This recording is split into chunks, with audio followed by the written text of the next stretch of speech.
Buenas tardes, estimadas socias, estimados socios, distinguidos ponentes, invitados y acompañantes. Bienvenidos todos a esta conferencia que, como vicepresidente del Casino, tengo el privilegio de presidir y trata, como saben, sobre el documento de últimas voluntades, perspectivas jurídica y económica. Médica, perdón. Y nadie más indicados que el ilustrísimo señor don Pedro Hidalgo Fernández, presidente del Colegio de Médicos de Badajoz, y el excelentísimo señor don Juan Calixto Galán Cáceres, fiscal de la Sala Cuarta del Tribunal Supremo.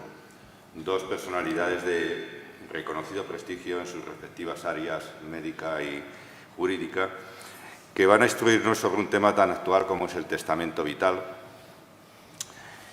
y que afecta a cuestiones muy importantes a la hora de decidir en los últimos momentos de la vida o incluso con anterioridad, pues no hace falta esperar a hacer un testamento vital para tener 90 años.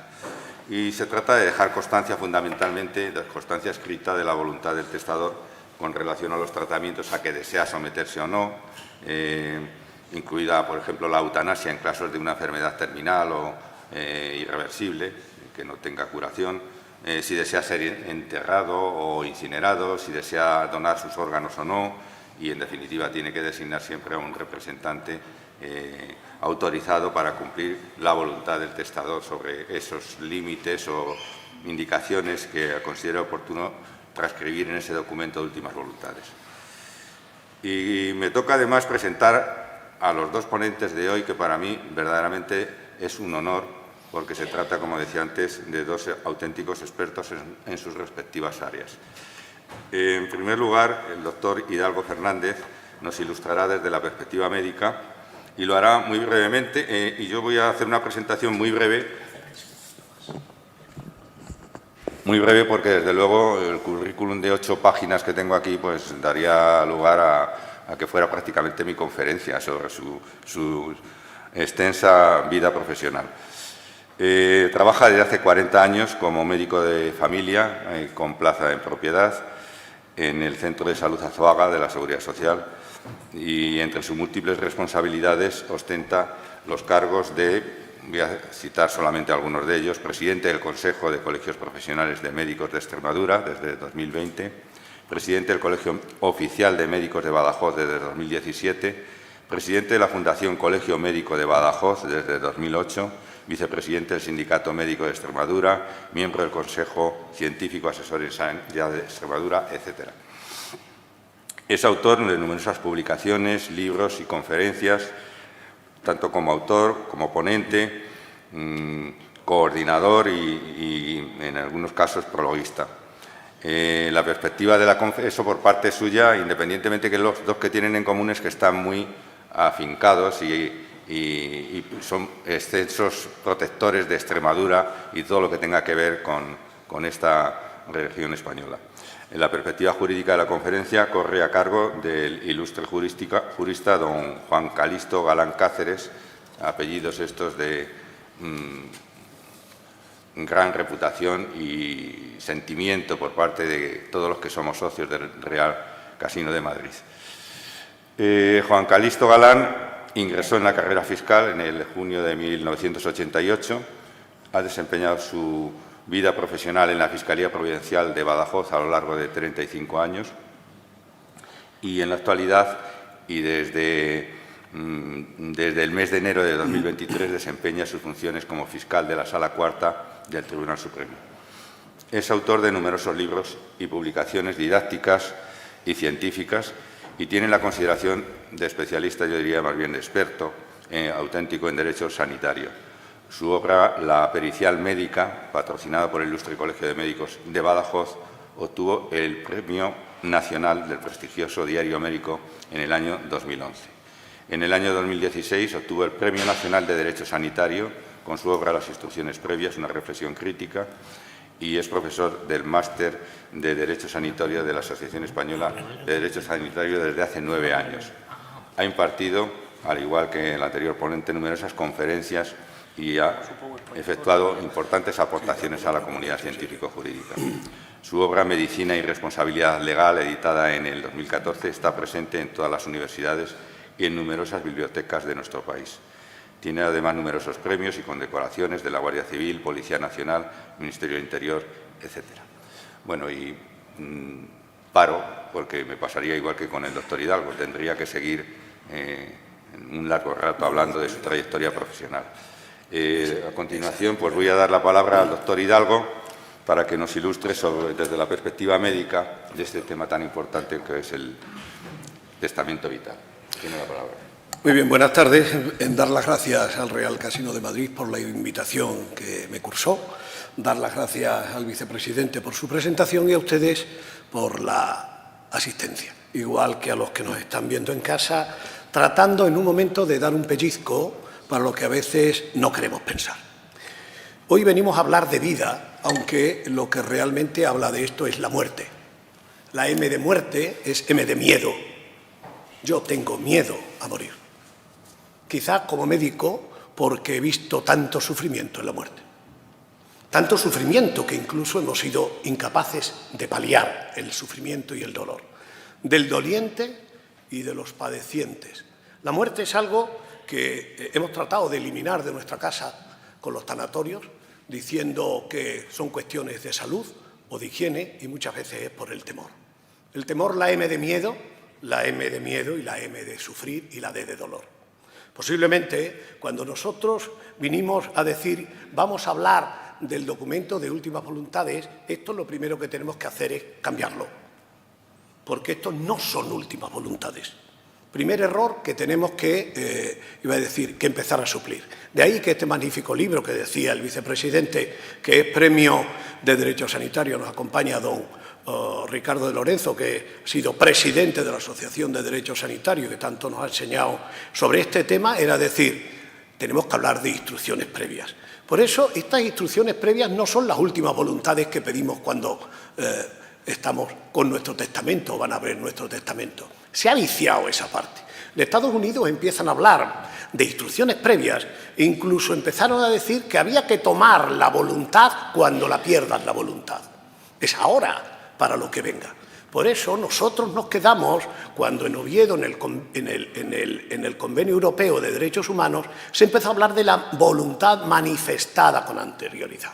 Vamos a repetir voluntad. Vamos a repetir libertad, vamos a repetir, fíjense lo que estoy diciendo, la autonomía. La autonomía que nos ha llevado, ni más ni menos, a que esto que hablamos de testamento tengamos que borrarlo. Porque testar, como así decirlo, parece que eran los bienes que dejábamos una vez que hubiéramos fallecido. Aquí se empieza incluso a utilizar qué va a ser de nuestro cuerpo. Porque testar para nosotros no es ni más ni menos que hablar de qué va a hacer nuestra vida después de ese momento. Podría hablarle a ustedes y decir cuántos de ustedes tienen hecho testamento en notaría. La mayoría de nosotros lo tiene hecho. ¿Cuántos tienen hecho el documento de últimas voluntades? Luego lo veremos. Me alegra que han levantado las manos dos. Pues tiene varios. Pues tienen lo que tenemos claro. No sabemos en el otro testamento, pero lo que tenemos claro cuál va a ser nuestro destino y si dejaremos nuestras últimas voluntades. Nuestras últimas voluntades, que son nuestras voluntades anticipadas. Las instrucciones previas vienen en la Ley Básica de Autonomía del Paciente, reguladora de la información. Una ley tremendamente fundamental que se ha ido desarrollando en las comunidades autónomas. Luego veremos cómo cada comunidad autónoma le da una vuelta, le da un giro para hacer una madeja que a veces es una confusión. Fíjense, este es el meollo de la cuestión. Es el documento que una persona siendo mayor de edad, capaz y libre, dice su voluntad para cuando no pueda expresarla. Sobre el tratamiento de su salud. Fíjense, sobre el tratamiento de su salud, lo que quiero de las intervenciones y de lo que me vaya a ser aplicado, y lo digo ahora para cuando no pueda. Y le digo además, ¿qué será de mi cuerpo y dónde quiero que esté mi cuerpo? Donado, trasplante de órganos y además, por si acaso no se interpreta, me da la capacidad de un representante legal. Lógicamente, los médicos juramos o contamos con nuestro juramento hipocrático y con lo que se aplique en la Lex Artis. Luego veremos la objeción de conciencia.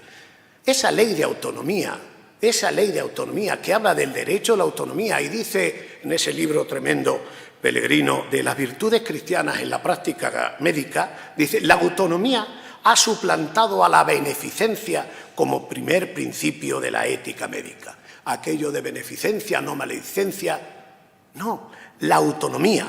Y como resultado, la relación de médicos y pacientes se ha hecho más honesta, más abierta con la dignidad de los pacientes. ¿Qué hemos hecho?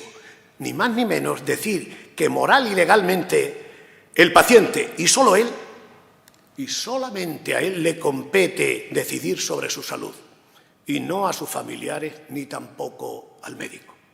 Los médicos no contamos un chascarrillo, pero decimos que quien tome las decisiones en los momentos más difíciles es inversamente proporcional al dolor que sufre. Cuando a mí me pasa, o me pase, está mi hijo acompañándonos, pues posiblemente será mi yerno. Todos estarán, se supone, que más afectados y dirá alguien, tú que estás más entero, decide a ver qué quieres. Soy yo el que lo va a decidir. Soy yo el que quiere interpretar mi destino y soy yo el que quiero que lo cumpláis.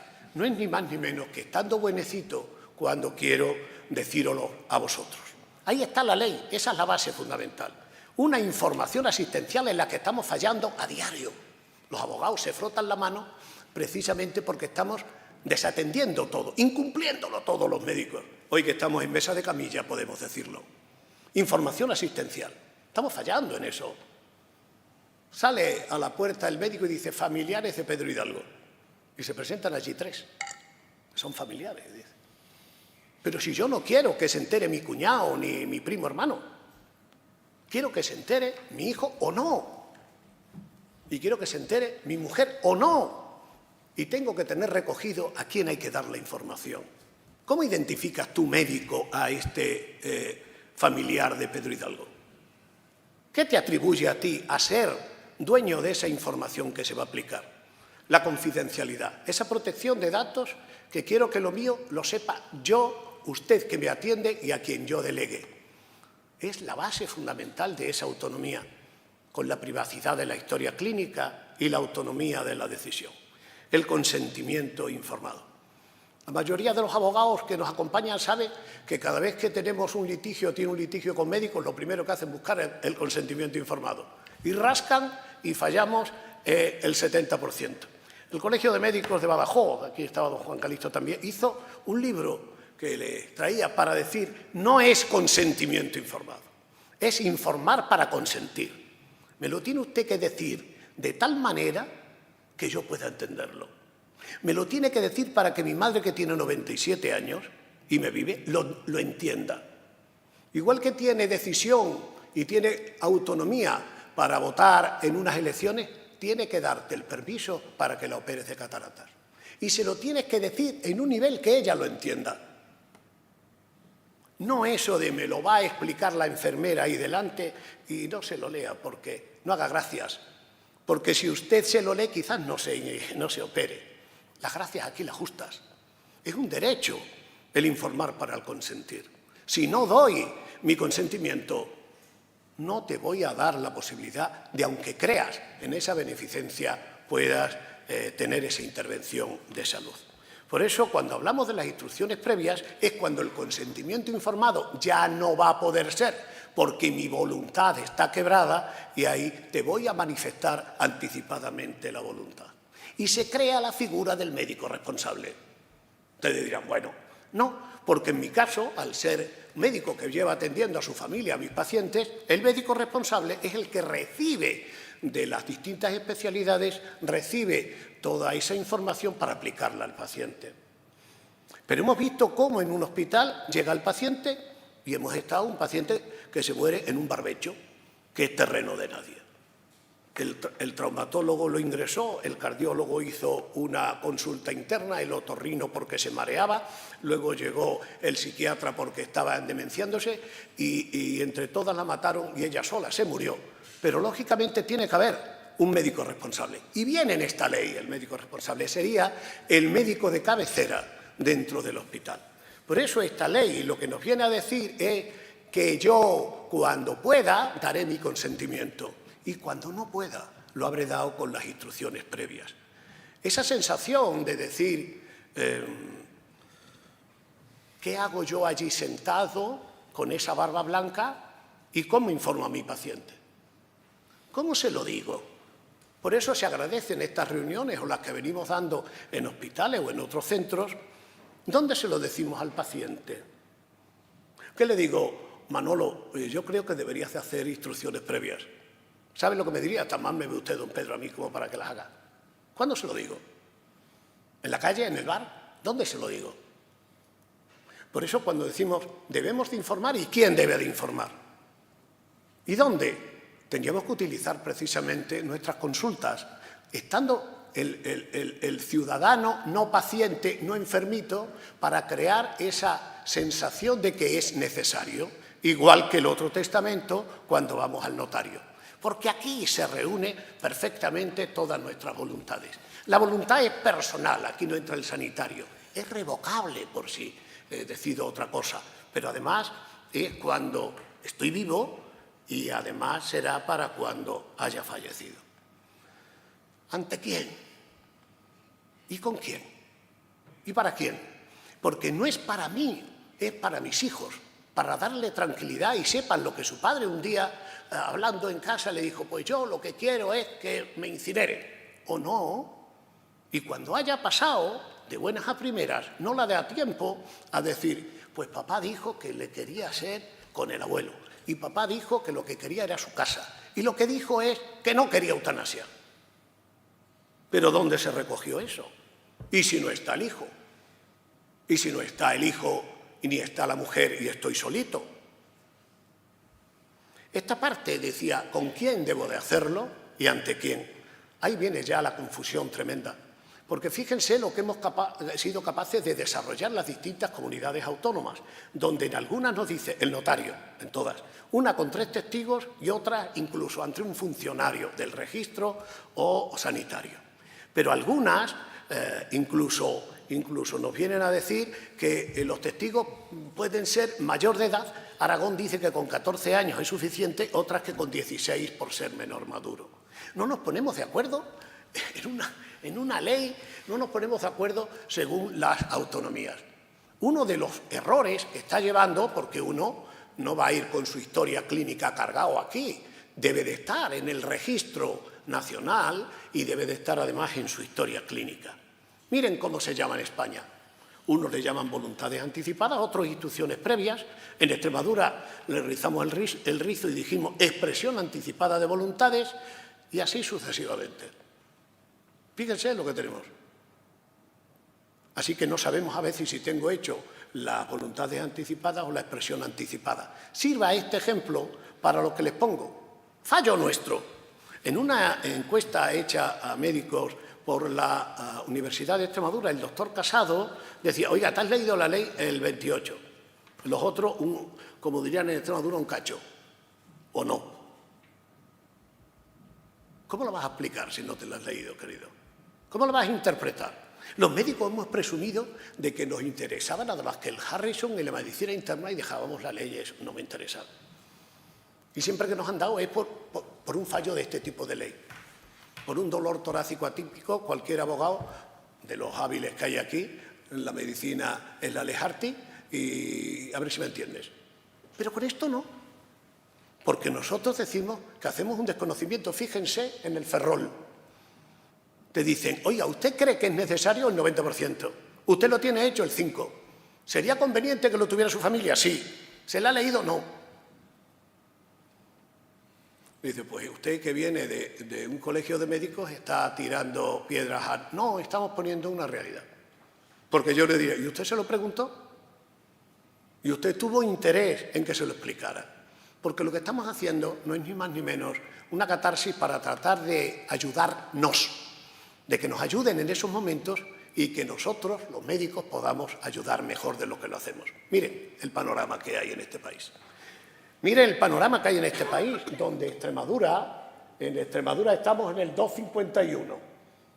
Ahí estamos, en Extremadura. Aquí, 2.645, un total de voluntades anticipadas. Y la mayoría van en algún movimiento, como empezó a hacerlo iba a decir, Testigos de Jehová, que entró igual que entró la Iglesia Católica, para decir, oye, es una forma de estimular. Fíjense lo que hace Madrid. Navarra, ¿dónde está Navarra? Es la que más tiene. Ahí llega a un 22,36. Esto es lo que tenemos. Así funcionamos. ¿Y desde cuándo llevamos? ¿Y dónde está el fallo? Pues el fallo, cuando no sabemos a quién atribuirlo, decimos de todos. Entonces, la Iglesia Católica empezó a llamar a recato, a decir, oiga, esto sería interesante cuando sale la ley, la LORE, la ley de la eutanasia, para decir, sería una forma hacer, llama testamento vital, para que ustedes pudieran preservar su condición en sus voluntades anticipadas, en sus instrucciones previas, para tener esos cuidados paliativos. Y precisamente estimulaba, por eso, para que decía, manifestar la voluntad antes de. Pero en ese estímulo duró, iba a decir, lo que una ebullición, y luego hemos ido otra vez en una atonía importante. Esos son los 2 libros, porque los colegios de médicos teníamos que estar, además, para atender como corporaciones de derecho público a los ciudadanos. No solamente al gremialismo de lavarnos allí los trapos, que también, sino también de dar información en una corporación libre, no dependiente y, iba a decir, y obligada a tener. De hecho, en algunos colegios tenemos la posibilidad de que ciudadanos que nos llamen sean atendidos para instruirlo en el desarrollo de este documento de voluntades anticipadas. Paciente, con notario, con 3 testigos, expresión anticipada de voluntades, para el registro de expresión anticipada de voluntades, para que desde el 112 sea capaz en cualquier momento, cualquier cosa que me ocurra, de saber si la tengo, para que el Registro Nacional de Instrucciones Previas sea comunicado aquí a Madrid y que los centros sanitarios públicos y privados puedan hacerlo con un médico responsable. Así de duro, pero así de fácil y así de claro. Donde vamos a trabajar en mi tranquilidad y en la de los médicos que me asistan, sea aquí en Madrid o cuando vuelva y tenga un problema, Dios no lo quiera, en Toledo.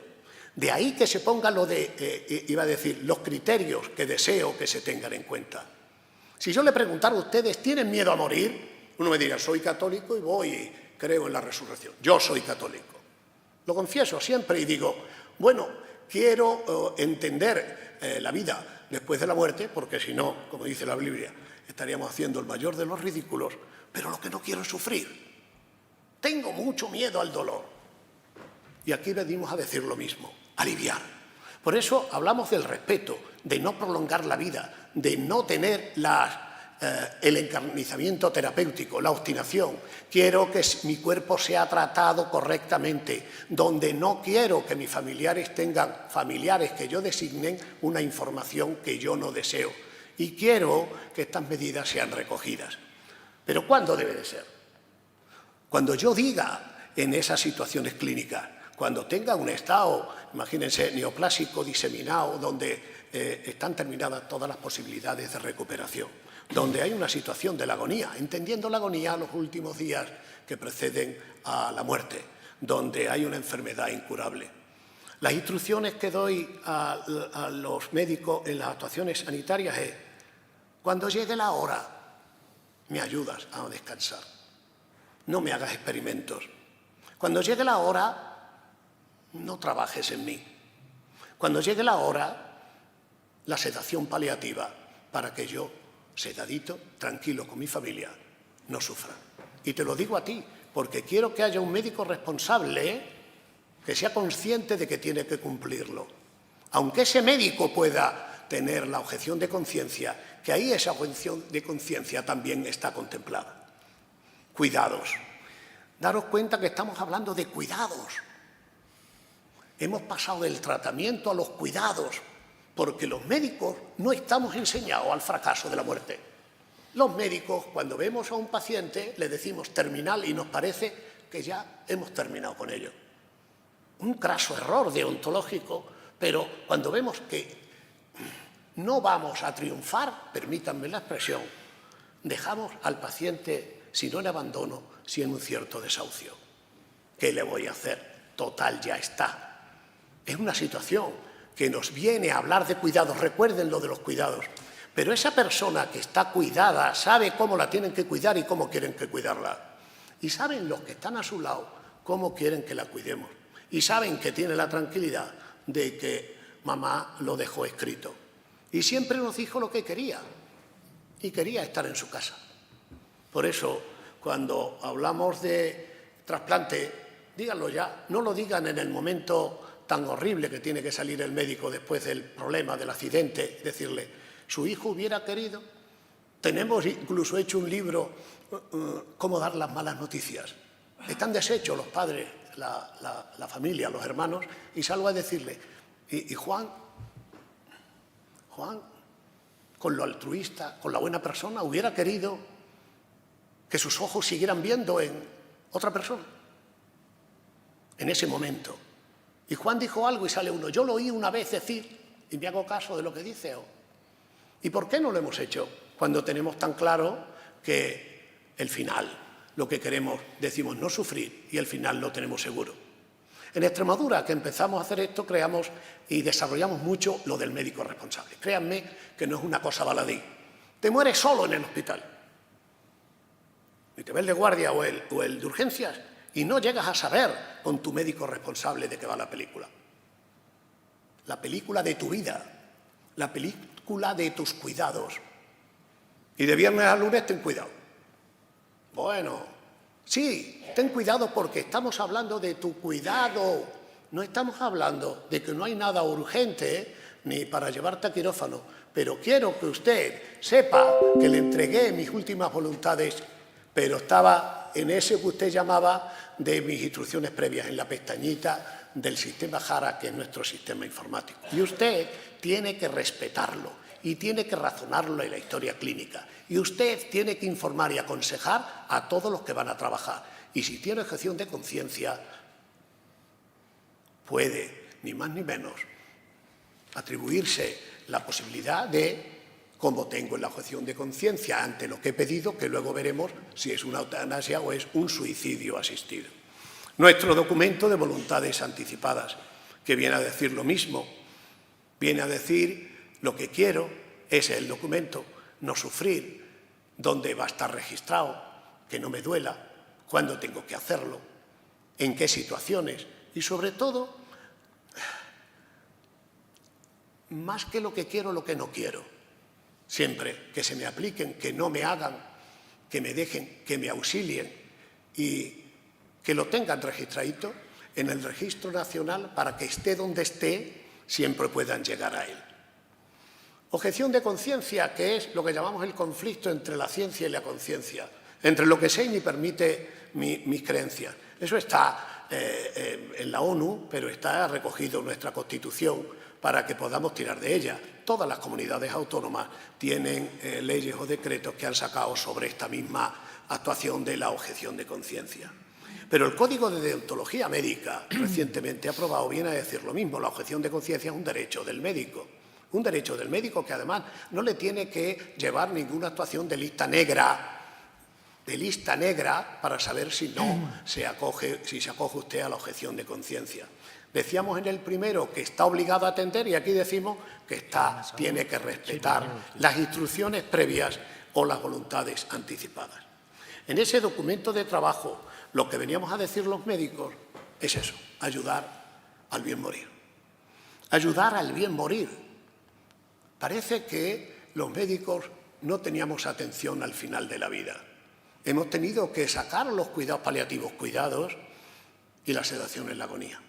Nosotros tenemos 3 tipos de medicina. La que más nos gustaba es la de en medio, la curativa, la que nos daba poder. Lo tenía y se lo he quitado. Curamos poco. No curamos al diabético, pero lo mantenemos. No curamos al hipertenso, pero lo mantenemos. No curamos al asmático, pero lo mantenemos. La preventiva, que es la que no se ve, la más barata cuando es la más cara. Iba a decir, la más cara siendo la más barata. El prevenir y el curar. Y luego tenemos la medicina paliativa, que no la tenemos reconocida ni como especialidad. Mi hija hizo cuidados paliativos Después, no está ni como área de capacitación específica. Y lo hizo aquí en el Hospital de La Paz, después de hacer otra especialidad, paliativos. Parece que cuando te dices esto, te responde alguno. Hay que tener una pasta especial para hacer paliativos.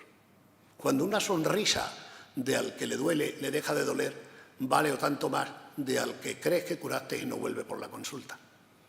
Nosotros tenemos que tener presente esto, no provocar la muerte.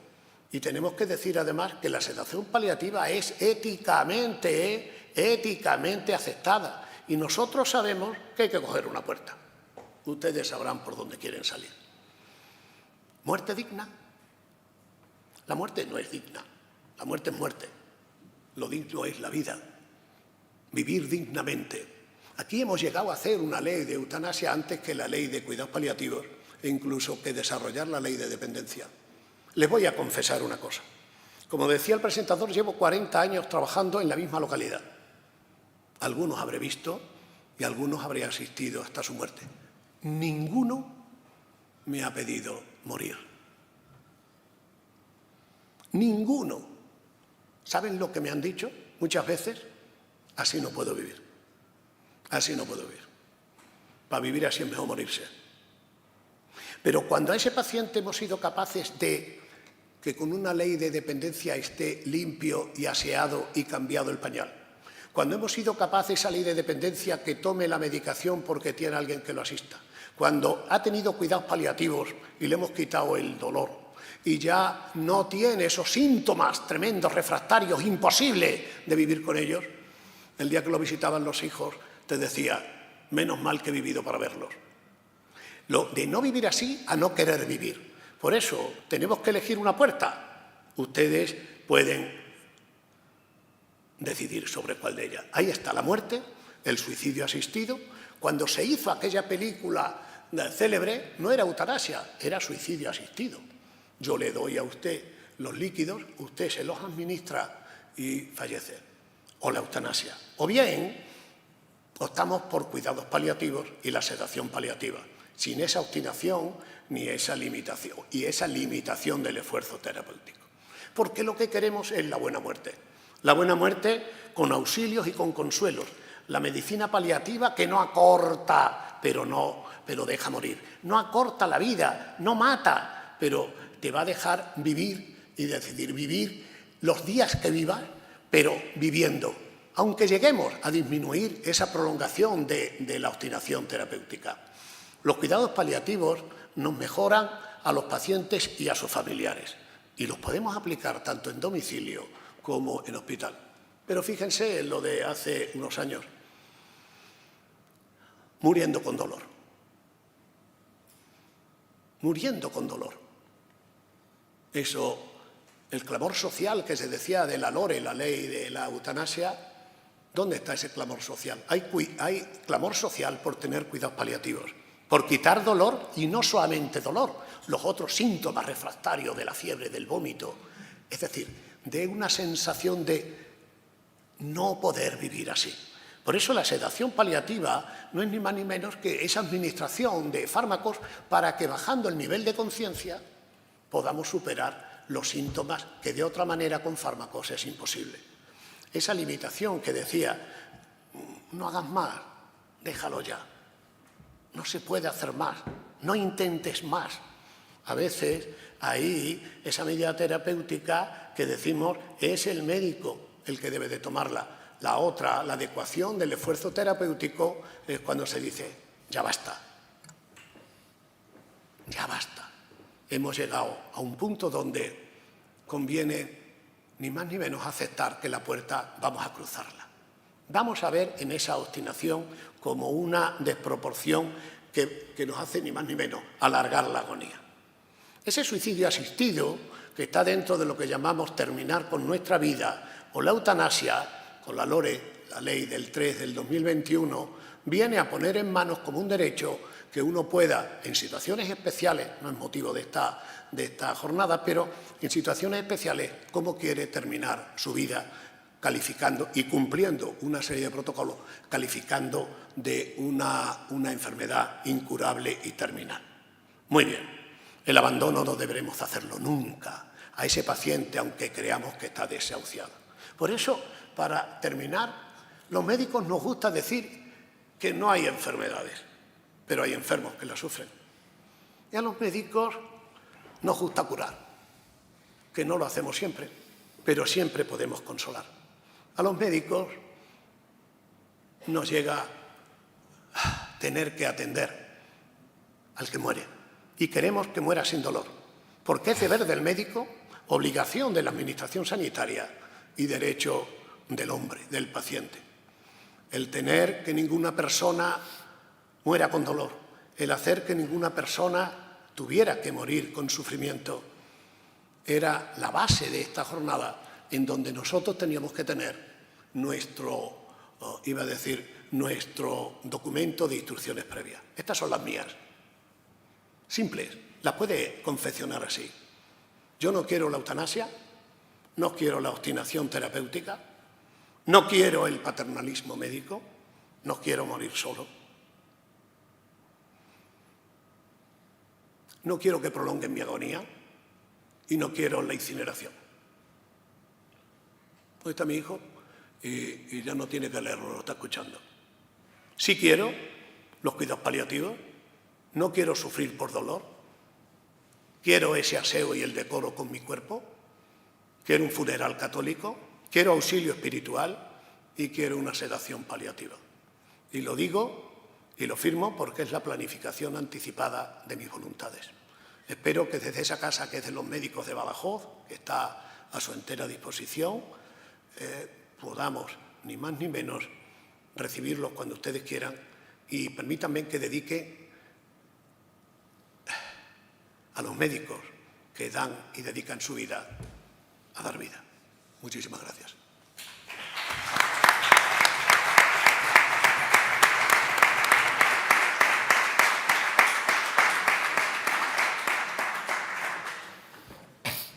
Tiene la palabra don Juan Calixto Galán Cáceres. Muy buenas tardes.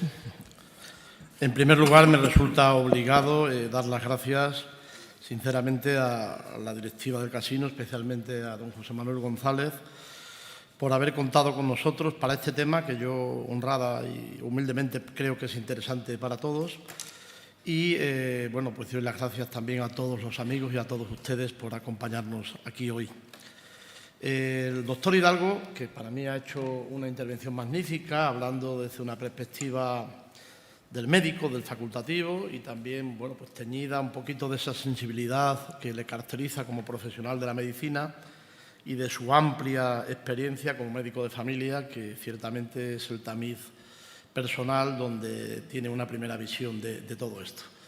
Yo quiero agradecer también al doctor Hidalgo porque yo le he invitado y además aprovecho para decir públicamente que la comunidad científica de Extremadura debe estar muy agradecida porque el número de publicaciones científicas a lo largo de estos años, que han sido 10 o 12, tanto dirigidas a los médicos como a los ciudadanos, pues es de mucho agradecimiento esa aportación que queda ahí en un montón de personas que hemos colaborado para que la medicina sea una medicina del siglo XXI, donde sin ninguna duda las normas jurídicas inciden en el ejercicio diario de la actividad médica y siempre los médicos han sido muy ajenos, muy lejanos de los papeles, pero estamos en otro escenario absolutamente distinto. Yo voy a procurar repetir lo menos posible porque ya ha abordado el doctor Hidalgo las instrucciones previas de un modo yo creo que lo suficientemente amplio para dejar en evidencia al menos sustancialmente el núcleo de lo que se trata y voy a, entre comillas, tocar otros aspectos que podríamos definir como la cara B, donde ni siquiera el propio artículo 11 de la Ley 41/2002, en primer lugar había contemplado. Ha habido una proyección extensiva que luego voy a analizar jurisprudencialmente algunos asuntos que yo creo que son interesantes y que son útiles. Efectivamente, como él muy bien ha dicho, estamos en presencia de una extensión de la autonomía personal que se ha ido consolidando desde el Convenio de Oviedo del año 97 y que entra con la Ley 41/2002, absolutamente se pone de manifiesto de un modo latente, de un modo primario, de obligatoria aplicación para todos los profesionales de la medicina. Es el poder del paciente, es la capacidad de decir lo que quiere uno, con su salud, con su cuerpo, con su destino, con su vida, incluso con su muerte. Esto era una entelequia hace, 30 años, y en este 2002 se extiende de un modo importantísimo para cegar ese paternalismo médico, eso que se decía, todo para el paciente, pero sin el paciente no. Ahora la voluntad del paciente, la voz del paciente es básica, es primordial, y con independencia de los deberes y de las obligaciones del médico, el paciente es dueño de su destino. En esta ley, y aprovecho que está aquí don Ricardo de Lorenzo, que es uno de sus precursores y un avanzado en su tiempo, y ha publicado magníficos textos sobre la autonomía de la voluntad, porque esa autonomía de la voluntad se explicita fundamentalmente en 3 cuestiones jurídicas. Una, que es el consentimiento informado de todos los actos médicos e intervenciones quirúrgicas. 2, en la documentación clínica, en la historia clínica. Y 3, en las instrucciones previas. Las instrucciones previas es el penúltimo eslabón de la cadena que anuda la autonomía personal. Es decir, vuelvo a decir, el valor del paciente, la decisión y la libertad del ciudadano para determinar su destino y su futuro. Y digo, creo que bien el penúltimo, porque el último hemos asistido a la reforma legal de la discapacidad mediante la Ley 821, que luego, si me permiten, le leeré brevemente un poco el espíritu en que ha cambiado, y para ello cito una resolución de Asturias que me parece que es esencial, ya que la discapacidad forma parte, digamos, de muchísimas personas, pero no hay que limitarles sus facultades y sus posibilidades de actuación en la vida ordinaria más allá de lo estrictamente necesario. De todo esto, evidentemente, insisto, es la base y la matriz es la autonomía personal, la autonomía del individuo y la autonomía del ciudadano. Las instrucciones previas es ese documento, ya lo ha hablado el doctor Hidalgo, yo no voy a repetir el concepto, pero sí vale para decidir cuando no podemos decidir. Básicamente es eso. Cuando estamos en una situación que no somos conscientes, que no tenemos posibilidades reales de poder determinar qué es aquello que nos conviene, yo anticipadamente, con carácter previo, lo he puesto en negro sobre blanco, lo he puesto en escrito, lo que quiero que se haga con mi vida y con mi futuro. Y es verdad que la referencia está siempre en el aspecto de la salud, en el aspecto, digamos, corporal. Yo quiero recordar, porque ha sido un tema de muchísima incidencia mediática, que hay un señor que se llama Vincent Lambert, que tuvo un accidente en el mes de mayo del año 2008. Este señor quedó en una situación vegetal, prácticamente sin ningún tipo de vida más allá que las constantes vitales mantenidas por un soporte de conexión avanzado. Y este señor se generó una polémica familiar tremenda y fue un asunto, yo diría que casi de Estado en Francia, porque su mujer y uno de sus hermanos querían desconectarlo. Y sin embargo, sus padres, de una profunda convicción católica, y otros hermanos no querían desconectarlo. Este hombre ha estado 11 años conectado a una máquina, hasta que finalmente tanto el Tribunal de Casación francés como el Tribunal Europeo de Estrasburgo de Derechos Humanos dijeron que se podía desconectar, y murió 9 días después de la desconexión, en el 11 de julio del año 2019. Lo digo esto porque si Vincent Lambert, cuando salió con la moto ese día, en mayo del 2008, hubiera sido consciente de que podía tener un vehículo jurídico, instrumental, para poder decir, oiga, no quiero vivir así, pues ese era el camino de las instrucciones previas. Evidentemente hay una conexión indudable con la eutanasia, con el acercamiento de la muerte, que el doctor Hidalgo lo ha tratado bien, porque efectivamente nosotros tenemos una ley de eutanasia del 24 de marzo del año 2021, que no de suicidio asistido, esto yo creo que hay que dejarlo claro. El suicidio asistido únicamente lo tienen Países Bajos, Holanda, Bélgica y Luxemburgo, y otros estados, Alemania, Hungría, Francia, España, lo tenemos para determinadas situaciones donde concurren una serie de requisitos legales. Ya a continuación procuraré hacer un enlace breve, pero muy importante, cómo puede ser para la eutanasia capital el haber hecho las instrucciones previas. Lo digo porque puede ocurrir que la persona que en su fuero interno o en su voluntad quisiera pedir la eutanasia porque padeciera graves padecimientos incurables y de un sufrimiento intolerable, no pudiera tener la capacidad suficiente para poder pedir la eutanasia. La eutanasia es un proceso complejo. Hasta 2 veces hay que pedirlo, hay un periodo en el tiempo, hay una comisión, hay un médico responsable, se tiene que validar, pero es que hasta para la disposición de la eutanasia, la conexión no directa, pero sí en la sede que ha dicho el doctor Hidalgo, yo no quiero imaginar a ningún médico que no va a tener una sensibilidad de cara a una sedación paliativa de mayor calado. Es verdad que en los últimos años yo creo que todos somos conscientes que la sedación paliativa ha ido en aumento, ¿no? Y que el sufrimiento, afortunadamente, con todos los avances que ha habido en opiáceos y todo el avance que ha habido para poder controlar el dolor en esa fase más aguda, se ha ido corrigiendo. Y es verdad también lo que ha dicho él, porque la petición de la muerte lo que tiene de relieve como fundamental es que es irreversible. El que pide la muerte a lo mejor a las 3 semanas o a los 2 días se puede estar arrepintiendo y, sin embargo, obviamente si se practica en en un suicidio asistido o en una forma de precipitar el final, ya no hay remedio. Es decir, esa persona no puede cambiar, porque es verdad que nosotros llevamos mucho tiempo en los hospitales de Extremadura, nos han acompañado médicos de la medicina paliativa y cuántas veces nos han puesto en evidencia lo que decía el doctor Hidalgo, ¿no? De cómo cambia el paciente de cáncer, el paciente terminal, según cómo y en qué circunstancias, y se le van controlando todos esos síntomas refractarios que son, digamos, pues muy duros y muy complicados, ¿no? Bien, dicho eso, es claro que para toda esa situación de destino corporal, de sufrimiento, de dolor, las instrucciones previas, como bien ha leído el doctor Hidalgo, proporcionan una guía, ¿no? de cómo orientar, de cómo incidir en ese destino, ¿no?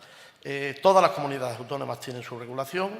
Yo cogía la de Madrid. La de Madrid está en la página web de la Comunidad de Madrid, pueden entrar perfectamente, explican cómo se hace, qué documento es, qué puedo hacer, quién puede otorgarlo, cómo se otorgan, si cuesta dinero, si no cuesta, cómo se hace, ante quién hay que acudir.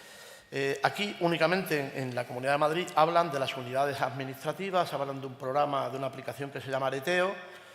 No tiene coste económico, se puede hacer en todos los hospitales y, por supuesto, se incorpora, porque lo fundamental no es solamente hacerlo, es que se incorpora la historia clínica, de tal manera que los médicos sepan que efectivamente están hechas las instrucciones y en qué sentido están hechas. A esta, digamos, posibilidad gratuita de hacerlo administrativamente, yo creo que el consejo que hay que dar fundamentalmente es que se asesoren por un médico, en el caso de que quieran hacerla, sobre este aspecto de salud, sobre el aspecto corporal. Pero había que añadir que a esta posibilidad administrativa, insisto, cabe también la posibilidad de hacerla ante el notario, que no es gratis, evidentemente, pero también cabe esa posibilidad de hacerla en escritura pública, ¿no? Y decía hace un momento, y esto sí que me interesa ponerlo de relieve, porque en el aspecto corporal, si no está todo dicho, sí que se han dicho muchas cosas. Yo sí quiero hacer una explicación de que las instrucciones previas a este documento de últimas o de voluntades anticipadas sirve para muchas más cuestiones que no solamente para el destino del cuerpo y de la salud. Si nos fijamos en el artículo 11 de la ley, que insisto que luego se ha trasplantado en la legislación autonómica mediante otras leyes muy variadas, que les gusta cambiar hasta el nombre, aunque no signifique nada distinto, es cierto que hay una referencia solo a la salud, al tratamiento, y hay una expresión también para el tema de la donación de órganos. Dice, cuando llegue el fallecimiento, ¿qué hacer con mi cuerpo? Si se hacen trasplantes de órganos o si yo ordeno algún tipo de tratamiento de órganos. Pero, si me permiten, yo quiero hacer una pequeña reseña y con esto terminaré, sometiéndonos a las preguntas que crean convenientes, a propósito de algunas sentencias que me parecen interesantes, cómo este documento de disposición que realiza el individuo cuando ya no puede disponer o preventivamente lo hace para que, llegado ese momento, no va a poder hacerlo, encuentra, bueno, pues el acomodo de lo que en en el planteamiento jurídico se llama la analogía, que está en el artículo 4 del Código Civil, y de qué modo la jurisprudencia se ha ido ocupando de cuestiones que son ajenas a este texto del artículo 11. Es decir, hay una vis expansiva de lo que son las instrucciones previas. No nos olvidemos, todo ello fruto del carro, del espíritu que va tirando de la autonomía personal. Y en esa autonomía personal, como lo que tratamos es de dotar al mayor poder del individuo siempre que sea posible, porque es importante decir que este documento no puede ir contra la ley, ese es el límite, no puede ir contra la ley en general, la ley formal, la ley dogmática o cualquier tipo de norma, ni tampoco contra la lex artis. Es decir, como tal, el documento de instrucciones previas no puede decir yo quiero como tal la eutanasia, lo puede decir, pero no tendría relevancia porque se tiene que someter al procedimiento de la eutanasia, en el protocolo que exige la ley. O no puede pedir que el médico haga determinadas cuestiones que no está autorizado, porque insisto que la lex artis está ahí presente, ¿no? Pero en esa esfera patrimonial de efectos personales que no tienen que ver con el cuerpo, con la salud, hay una serie de sentencias que sí que voy a comentar alguna que me han parecido interesantes. Pues en primer lugar tengo aquí una de una señora de Cádiz que hace este documento y hace a su vez, el mismo día que hace el documento, hace un testamento ordinario, un testamento, digamos, post-mortem, ¿no? Este es mal llamado testamento vital porque es verdad que no es como tal un testamento. Y ese mismo día que hace ese documento de instrucciones previas, nombra heredero. Entonces los familiares creen que ha habido un dolo, que ha habido aquí una sugestión de la testadora porque la han engañado, porque la persona a la que ha nombrado institución de heredero, digamos, se ha valido de su posible debilidad o de su posible vulnerabilidad y la han convencido para que a la vez que le designa cuidador, le designa, digamos, protector en su esfera personal, al mismo tiempo prevé en otro documento, que es el testamento ordinario, que se quede con los bienes.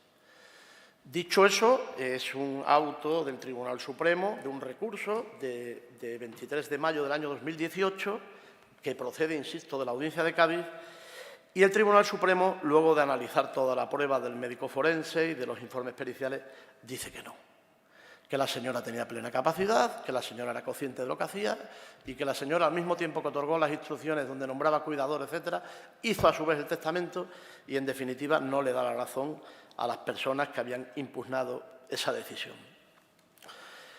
En segundo lugar, también una sentencia del Tribunal Supremo de diciembre del 18 del año 2019, que fíjense hasta qué punto también las instrucciones previas sirven para otras cosas distintas que para la mera salud. Aquí es una señora que en este documento lo que dice es: yo nombro tutora a cualquiera de mis dos hijas, pero en ningún caso que lo sea mi hijo. Es verdad que es un asunto que viene muy enredado porque entre los hijos tuvieron hasta 4 pleitos, entonces continuamente estaban impugnando y el Tribunal Supremo le da la razón a la señora. Dice, existe un testamento vital, instrucciones previas, que efectivamente en el ejercicio de su voluntad y de su libertad no ha habido ningún elemento que contradiga ni que haya vicio de la voluntad ni de lo que se ha dispuesto, es una actuación preventiva y dice que efectivamente que para su discapacidad o cuando se encuentre en un momento donde no pueda disponer con autonomía de su persona y de sus bienes, pues nombra a cualquiera de las hijas, pero en ningún caso al hijo porque no lo quiere nombrar y está en su libertad, ¿eh? De tal manera que le está introduciendo, desde luego, un límite, en mi opinión, obligatorio al juzgado, salvo que las hijas, por alguna razón, no tuvieran la capacidad suficiente o adolecieran de, digamos, de algún problema jurídico que impidiese el ejercicio de la tutoría. Bien, ya veremos cómo todo esto ha cambiado, porque con la Ley 821 ahora únicamente tutores son para menores. Vamos a ver que con la Ley 821 de la discapacidad el concepto de tutor ha desaparecido. Ya hay medidas de apoyo, luego si me da tiempo abordaré brevemente, hay curatela para casos puntuales donde se necesita el ejercicio de otra persona para representarle y para negocios que no puede hacer esta persona porque no tiene esa capacidad, está disminuida su capacidad, está la guarda de hecho y está el defensor judicial también para algunos supuestos. Pero digamos que el tutor como tal, desde la ley, insisto, 821, ha desaparecido. Aquí tengo otra sentencia que es, digamos, el punto de vista diferente a la que acabo de decir. Esta es de Asturias, del año 2012, y aquí se decreta la nulidad del instrumento del documento de voluntades anticipadas porque sí se demuestra que la capacidad del otorgante estaba mal. Y entonces uno de los hijos había aprovechado esa vulnerabilidad, su falta de idoneidad mental, y tanto la pericial que realizan la parte que impugna como el propio médico forense dice que la señora que estaba ingresada en el hospital viene a decir que se dejó manejar y que hizo un documento de instrucciones previas nombrando tutor a otro hijo diferente con tal de acomodar luego la voluntad patrimonial también en esa línea, y lo que hace, en este caso, la Audiencia de Asturias es declarar la nulidad de esa disposición, no le da efecto y sigue siendo tutor el hijo biológico que estaba en ese momento. Bien, luego tengo también otra que también me parece muy interesante. Esta viene de Alicante porque, aprovecho, que no lo hemos dicho ni el doctor Hidalgo y yo, este documento, que parece muy comprometido, muy serio, muy duro y tal, no es definitivo. No es definitivo en la medida que lo podemos revocar libremente. En un momento determinado hemos dicho una cosa, la otra y la otra, pero si queremos, con el tiempo, lo podemos revocar. Esto es lo que sucede en este caso. Aquí hay una señora que es una persona mayor, que está enferma, que hace a la vez, como pasaba en el otro asunto, esta es una sentencia de 2 de febrero del año 2015. Esta señora, el mismo día que hace el documento de instrucciones previas, nombra heredera a su cuidadora. Y, digamos, que existe una especie como de contrato alimenticio entre ellas, diferido en el tiempo, tiene una naturaleza jurídica. Por aquí veo algunos juristas que ciertamente pueden analizar esta cuestión. ¿Qué sucede? Pues que en un momento determinado la señora mayor se enfada con la cuidadora y entonces revoca el documento de instrucciones previas y revoca también el testamento, lógicamente la quita de institución de heredero. Entonces la cuidadora la demanda y acude a la justicia. Y le dice, bueno, yo me había fiado de este contrato diferido en el futuro como instrucciones previas y como institución de heredero, pero en realidad yo he estado X años trabajando con esta señora sin cobrar. Y efectivamente la Audiencia de Alicante le da la razón a la cuidadora y determina una cantidad indemnizatoria. Bueno, pues voy a ir terminando porque no quiero cansarles y voy a terminar con algo que puede llamarles la atención. El documento de instrucciones previas es muy útil también, porque voy a citar 2 casos, pero imagino que en España a lo largo de este tiempo, desde el año 2002, han pasado 21 años, puede haber habido más casos. Digo que puede ser muy útil para los casos de reproducción asistida. Es decir, el marido, bueno, pues va a procurar una inseminación artificial a través de su semen en el cuerpo de su esposa, de su pareja o de quien sea, y lamentablemente fallece antes de que se proceda a la inseminación artificial. En ese periodo, desde que él, digamos, pasa el semen al centro de reproducción asistida hasta que la mujer es inseminada, él fallece. En uno de los casos es por un accidente de circulación, que es el caso de la sentencia de Santa Cruz de Tenerife de 2 de junio del año 2010, y en el otro caso no sé por qué ha fallecido el marido. Lo que sucede es que los dos tienen un resultado diferente. Yo creo que, en mi opinión, porque ciertamente, lo digo públicamente, lo he dicho muchas veces, las sentencias hay que acatarlas, pero las sentencias se pueden criticar y se pueden compartir o no. Podemos estar de acuerdo con una sentencia o no, pero yo, en mi opinión, acato las sentencias, las valoro jurídicamente, pero a mí me da la impresión que responde más a la realidad jurídica y que tiene una técnica interpretativa de más legalidad, de una interpretación estricta en un tema además tan serio y tan delicado como es la de la Audiencia de Tenerife. La Audiencia de Tenerife lo que dice es que no hay escritura pública, no hay un documento de instrucciones previas que permita que, por la ley de reproducción asistida, hay un periodo de 12 meses donde se puede utilizar el semen.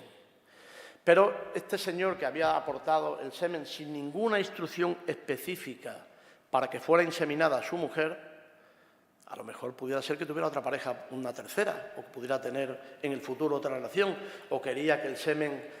Es decir, la Audiencia de Tenerife parte de que no hay voluntariedad suficiente, de que no hay una intención preordenada para que su esposa fuera a recibir el semen y le deniega, yo sé que este es un tema polémico, pero le deniega la posibilidad a la mujer de utilizar la inseminación artificial a través de ese semen donde el marido no había dispuesto nada en sentido contrario.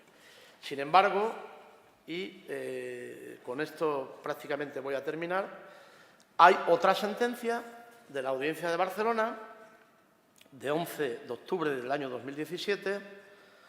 Es preciso poner de relieve que el derecho catalán, el derecho foral catalán, tiene un código de familia específico desde el año 2010 que modifica la ley del Código Civil y en Cataluña exige escritura pública ante notario o documento de instrucciones previas. ¿Qué ha sucedido aquí? No lo hay. Ni hay instrucciones previas, ni hay documento notarial por escritura, ni hay nada.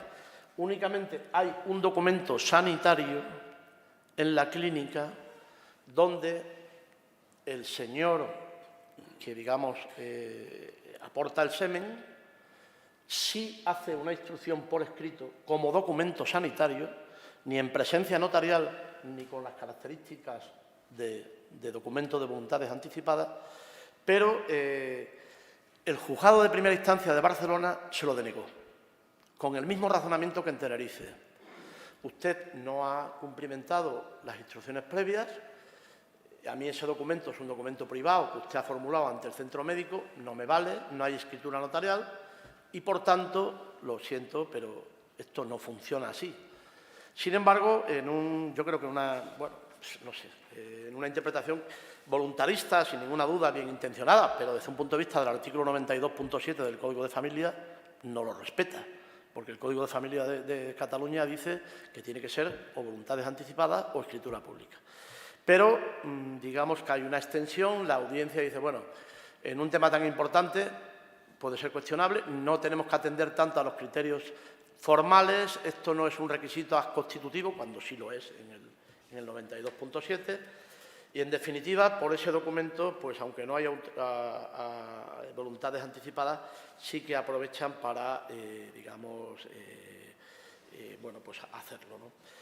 Decía que iba a terminar, pero me quedo en la sentencia porque me ha llamado la atención. Precisamente esta es de un señor que es magistrado del Tribunal Supremo, evidentemente no dice el nombre, ni yo lo iba a decir, ni lo dice aquí, pero es curioso porque este señor, que era un señor jubilado, magistrado del Tribunal Supremo, en un documento de instrucciones previas lo realiza unos días antes de hacer un testamento donde incluye un reconocimiento de deuda. El reconocimiento de deuda no podía ir en el documento de instrucciones previas.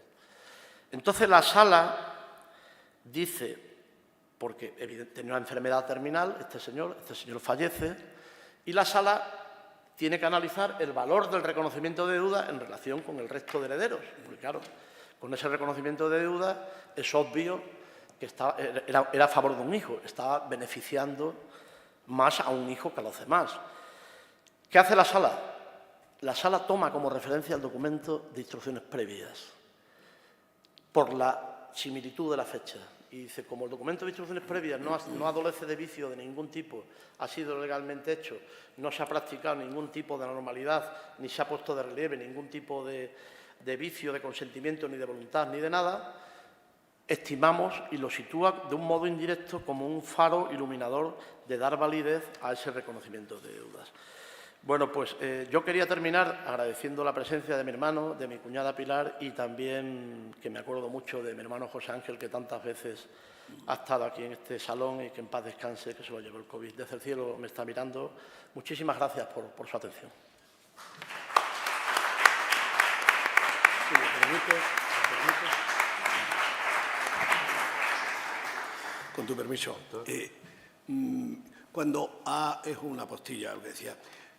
Cuando decía el fiscal del suicidio asistido que yo pongo para motivar y pellizcar al auditorio, en la LORE, en la Ley Orgánica de Regulación de la Eutanasia, no viene recogido así, ¿no? Viene recogido como dos modalidades para la prestación, que así se llama, prestación de ayuda para morir, que es de un modo directo.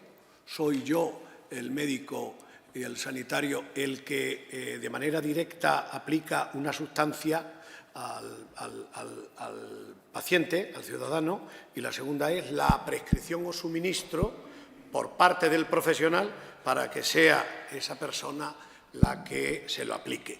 Es decir, cierra el capítulo de suicidio asistido, aunque lo había puesto antes, porque fue la parte de aquella película que parece que motivó tanto a la sociedad española. Aquí, diciendo de manera directa, ya no habla de eutanasia directa, eutanasia indirecta, pasiva, activa, sino que pone las dos vías de prescripción, que así se llama, de ayuda para morir. En ningún caso, créanme, en el que decía que le he recibido y hemos tenido la obligatoriedad de actuar en ningún paciente. Eso quería que les quedara claro, porque sí que he puesto lo del suicidio asistido para motivar la segunda vía de la tercera puerta. Muchas gracias.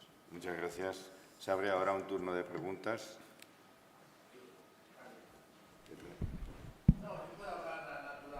Pero Tienes ahí el hay micrófono, gente que te sentada al oigan final. todos. Oye, Sí. vamos, en relación con esto que acababas de hablar, Sí. de la protección de el concepturus, no el nasciturus, sino el Sí. concepturus, que en definitiva se planteaban los problemas por cuestión de prueba, que si era documento público o no. Pero quiero recordar que en el Código Civil, por lo menos cuando yo lo estudiaba hace muchos años, había varios supuestos de protección del nasciturus, pero había un supuesto, que no recuerdo ahora cuál es, en donde ya se contemplaba la protección del concepturus. No me acuerdo cuál es, pero no iba a poner la pregunta. La pregunta es, ¿este tipo de documentos, testamento vital, hay algún registro público donde se inscriban? Sí. Ah, porque yo en el testamento ordinario, Sí, cuando uno se muere, vas al registro de últimas voluntades y te enteras. Pero aquí no se ha muerto. ¿Dónde se entera la gente? Pues en la página esta de la web, esto va variando en las comunidades autónomas. Hay un registro nacional, pero hay registros autonómicos también. Sí, ya. Entonces, evidentemente, bueno, pues cuando se hace este documento de realizarlo ante la autoridad, ante la unidad administrativa correspondiente, dentro de los modelos de los anexos que maneja la Comunidad de Madrid, se puede pedir varias maneras de su inscripción en el registro autonómico, que puede ser o bien en presencia, con el documento, y acudir para verificar la inscripción. Incluso también se puede hacer por representante. En el caso de que sea por representante, hay que ir con un poder general de carácter notarial. Y si lo haces notarialmente, también lo puedes inscribir. Sí. Vale, gracias. Está todo muy bien explicado en la web, dónde acudir, cómo acudir, y ya digo que hay dos maneras, ¿eh? Acudir personalmente con los 3 testigos, una vez que se ha hecho, a esta unidad administrativa, y volcan ese documento. Y si solicitan la inscripción, debe de aportar ese documento, haciendo constar, bueno, pues toda la parafernalia que exige la tal. Pero vamos, no tiene problema ninguno. Una pregunta, Calisto. Sí. En el supuesto de que una persona haya hecho instrucciones previas y testamento ante notario, Sí. en el caso de que las instrucciones previas sean posterior al testamento, si contradice de alguna manera el testamento, ¿tiene validez lo dicho en las instrucciones previas? La verdad es que la pregunta es compleja, pero yo creo que las instrucciones previas, como yo lo veo, están más en un diseño de gestión personal y de gestión patrimonial. Es decir, si son disposiciones testamentarias de un modo individual, institución de heredero o de legado o de disposición de cosas, yo creo que la autoridad prevalece en la del testamento. Instrucciones previas están desde la perspectiva, por eso en todos estos asuntos de las sentencias que hemos analizado se distingue, es decir, la perspectiva del cuidador, la perspectiva de tal, se hace en las instrucciones previas.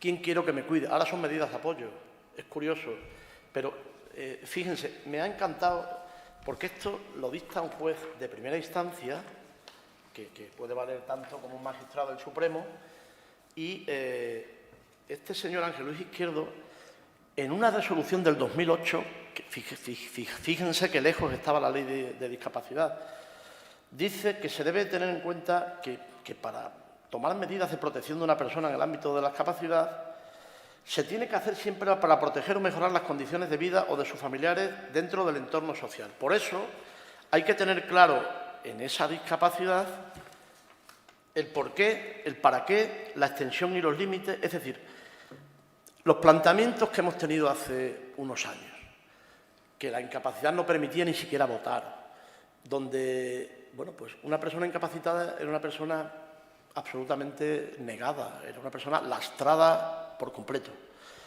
Ahora, en esa autonomía personal, las medidas de apoyo son esenciales. Ahí yo tengo una sentencia, que no la tengo aquí, pero de Barcelona, que la medida de apoyo es únicamente para que se tomen las pastillas, porque tiene cierta... En todo lo demás la persona funciona. Es más, ahora la jurisprudencia está siendo muy minuciosa y cuando hay demanda de familiares que a toda costa quieren introducir medidas y tal, si el forense y la pericial dice no, la señora o el señor tiene autonomía, hombre, puede nombrársele un curador para disponer de más allá de 3.000 euros, que las hay, resoluciones. Pero el problema de las medidas de apoyo es que necesitamos muchos más fiscales, muchos más jueces, muchos más médicos forenses, etcétera. Pero a tu pregunta, querido Joaquín, la verdad es que van por caminos separados. La institución de heredero va por un lado en el testamento ordinario y los bienes y todo lo que es personal de gestión, de cuidados, de quiero que me asistan esta persona, etcétera, va por la vía del documento de voluntades anticipadas. ¿Alguna pregunta? Sí, bueno, enhorabuena, Pedro, enhorabuena, Juan Calixto, y también enhorabuena al casino porque ha propiciado una conferencia instructiva y muy interesante, y sobre todo porque se trata de una cuestión que a nivel general de información pública pues es muy poco abordada en ningún foro, ni en medios de comunicación, excepto en espacios como este o análogos. Así que enhorabuena al casino y enhorabuena a los conferenciantes.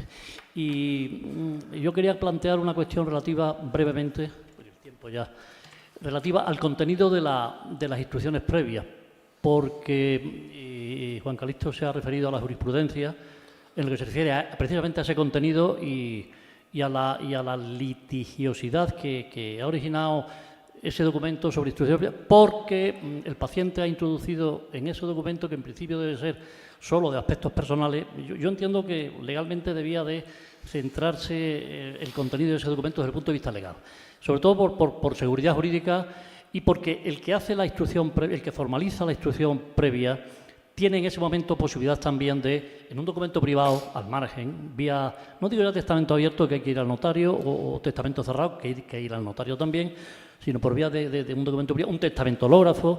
Es decir, que estamos hablando de una persona que, desde el punto de vista de la voluntad, tiene facultad para decidir sobre el futuro médico, curativo, sanitario, de últimas voluntades, de cara ya pues a su estado terminal y a su fallecimiento.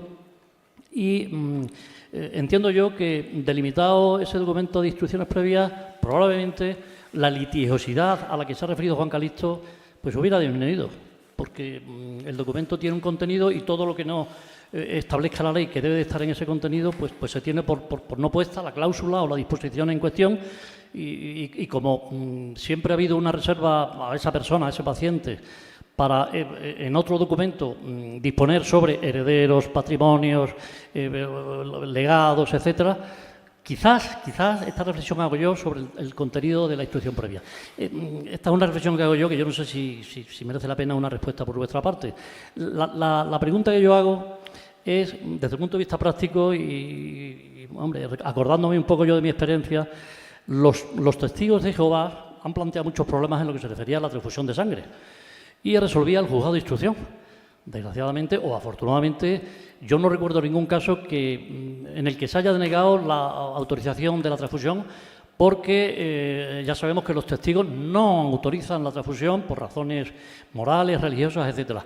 La pregunta es, ¿hay alguna vía judicial urgente para el supuesto en el que un paciente ya en una situación de un coma final, de un estado terminal ya determinado científicamente, médicamente, a un 99%, y por tanto, con una solución ya vital de muerte ya definitiva, ¿hay alguna vía judicial urgente para el supuesto de contradicción entre ese paciente que ha dispuesto eso, lo que sea, incluido pues una incineración, que como sabemos en la cultura occidental está absolutamente ya, en fin, asumida. Y además, al momento actual, yo creo que se tiende ya más a eso que a un enterramiento, digamos que tradicional, ¿no?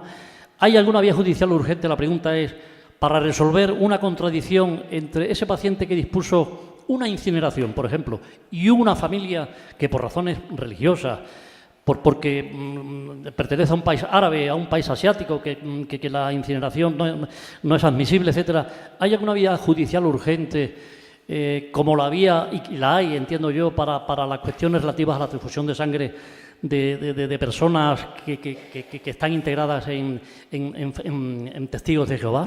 ¿La hay?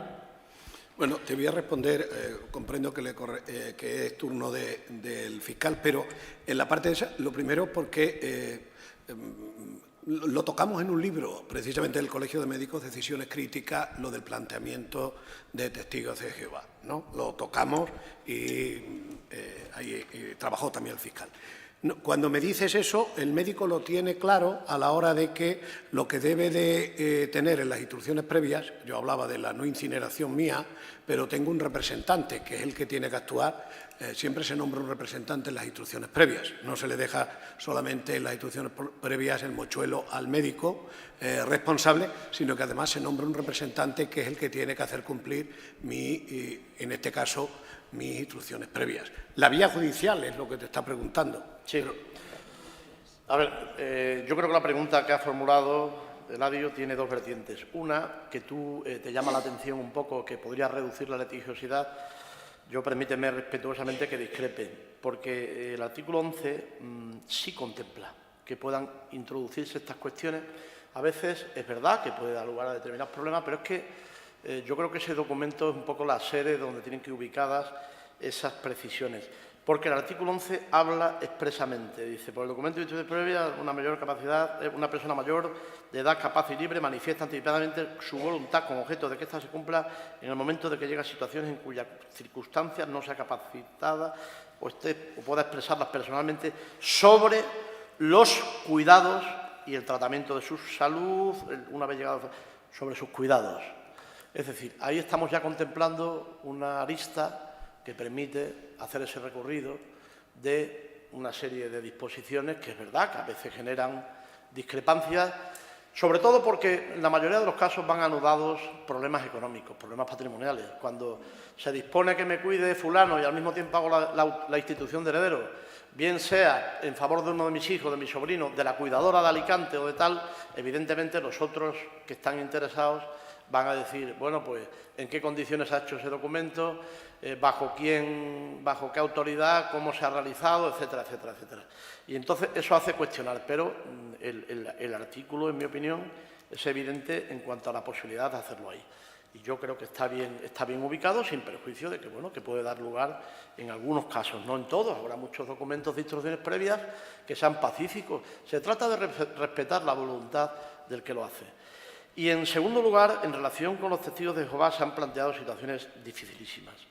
Hay un punto de inflexión en el año 2002 que generó una sentencia de Constitucional del año 2006, que fue la muerte de un chico de 13 años que se cayó de una bicicleta y se intentó hacer una transfusión sanguínea sin éxito porque tanto los padres como él, al que la justicia y los propios facultativos le dieron la característica de menor maduro, se oponía abiertamente a que se le realizara la transfusión por sus convicciones religiosas.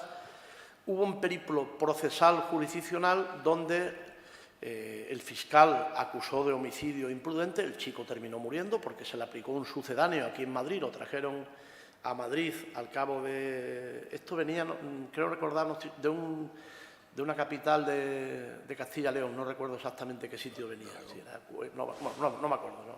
Cuenca de Castilla, no sé, si Palencia, no recuerdo, era por ahí. Pero cuando se le trae a Madrid, pues se le somete a un plasma, se le pone un plasma que es un sucedáneo de sangre que no funcionó. Y el chico muere. Y a partir de ese momento se produce una reacción general importante, ¿no?, en todos los sentidos. El Supremo revoca la sentencia de la audiencia que había sido absolutoria para los padres, por el ejercicio de la libertad religiosa, sus convicciones, su falta de intención, su tal... la audiencia lo motiva y el Supremo condena. Estima el recurso del fiscal y condena por homicidio imprudente. Y ellos, los padres, recurren en amparo. Y el Tribunal Constitucional estima el amparo de los padres y absuelve a los padres, bajo, sobre todo, el manto del ejercicio del derecho fundamental a las convicciones religiosas, etcétera, llevado hasta sus últimos extremos, porque, hombre, el sacrificio creo que ahí es tremendo, porque es la muerte de un menor.